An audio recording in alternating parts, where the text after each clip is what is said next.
I'm Cape Joel, and this is Comic Smack, your weekly, daily, all-the-time, anytime comic show where I give you your fix of everything you need to know from the world of comic books and superheroes. And on today's show, we're taking a closer look at Defenders issue number 1, when the street-level heroes of the Marvel Universe come under attack by an old foe. They're going to have to band together if they want to save the day and themselves. All this and more. Let's hop on in and see what happens next, shall we? Alright then, so this is really important to note, but this comic takes place after the events of the Free Comic Book Day issue. Didn't read it, that's unfortunate. Here's a link to my Free Comic Book Day video, but the Cliff Notes version of it is that Daredevil, Iron Fist, Luke Cage, and Jessica Jones all got attacked in their civilian forms. The perpetrator was none other than Willis Stryker, aka the original Diamondback, a villain that fought Luke Cage very early in his career and who you probably know from the Netflix show, which is why he looks the way he does now. He's been making a lot of moves in the New York drug scene ever since he got back from, well, the dead, because he died very early on in his career. And his product of choice is something called Blue Magic, Inhuman Growth Hormone, IMH. Now this book re-teams writer Brian Michael Bendis with artist David Marquez, who you'll recall from the abysmal Civil War 2, but the one saving grace from it was that the art was frickin' beautiful. And here it's no different. In fact, we get really awesome little gonzo title cards for each of the heroes as they get introduced, complete with little panels detailing their history up until now. Up first is Luke Cage, Diamondback, having failed being able to kill him or Iron Fist by blowing up their office, decides to try and take him out with a rocket attack. It doesn't work, but it's around that point he finds out his wife, Jessica Jones, is laid up in the hospital,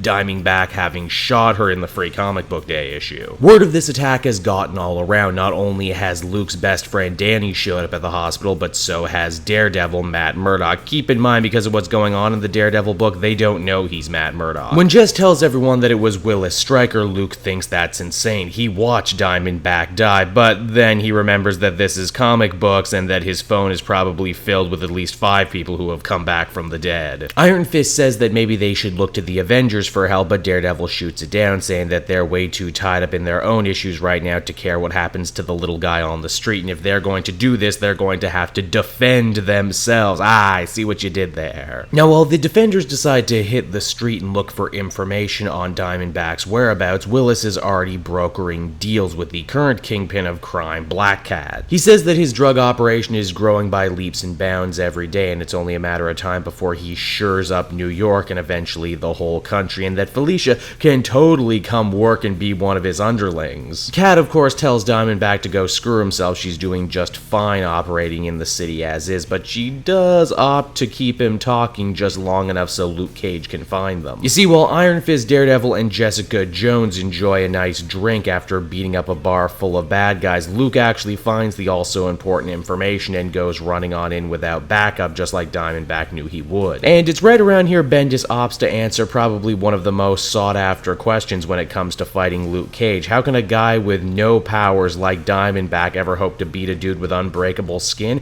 The answer is, don't go after his skin, go after his soft squishy parts like eyes that can be blinded and bloodstream that can be poisoned. And it's right around there the comic ends. So that's Defenders number 1, everyone, and despite some shaky starts, mostly due to the fact that a good chunk of the story does happen in the Free Comic Book Day issue, and I feel a lot of people miss that one. Say what you want about Bendis' shortcomings as a writer, the dude knows his way around neo-noir, and it's clear he absolutely loves these characters. Heck, most of them were part of his beloved New Avengers run, so it makes sense. I'm also really digging this ultra-competent take on Diamondback as a villain. He's less supervillain, more gangster, and as such, he's less likely to monologue. He's just gonna kill you and get it over with. The art's also great, with a ton of totally awesome poster quality images. Overall, this is a pretty strong start, and I don't think Bendis will get bored of this like he's gotten bored of other stuff. I give it an 8 out of 10. So there you have it, everyone. That's Defenders for the week. I hope you liked it, and while I have your attention, why not check out some other new number 1s that came out on the channel this week? Want to keep up to date on all things comic? Well, then head on over to Twitter and follow me at Cape Joel so you'll always be the first to know. Feeling in a supportive mood? Well, if you are, might I recommend also checking out my Patreon page. Patrons get exclusive videos and podcast content before anybody else, and you can do so for as little as $1 a month. Every bit goes a long way, and I would be most appreciative. So until next time, everyone, this has been Gabe Joel. Thank you so much for watching, and I will see you all again in another video. Bye-bye.